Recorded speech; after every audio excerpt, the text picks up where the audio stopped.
সৌহার্দ, কি বলো তো অ্যালফাবেট কাকে বলে? ইংরেজি বর্ণমালায় যে 26টি বর্ণ আছে তাদেরকে মিলিয়ে বলে অ্যালফাবেট। হ্যাঁ, বেশ। এখন বলো অ্যালফাবেট কয়টি? 26টি। আর বলো অ্যালফাবেটকে আমরা কয় ভাগে ভাগ করি? 2 ভাগে। কি কি?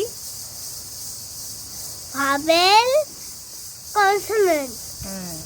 আর বলো ভাওয়েল কয়টি? A E I O U. কয়টি? 5।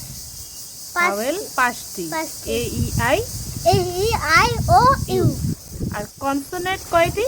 21টি। 21টি। আচ্ছা বেশ, এখন বলো লেটার কয়টি? 2টি। কি কি? ক্যাপিটাল লেটার আছে স্মল লেটার। Good boy.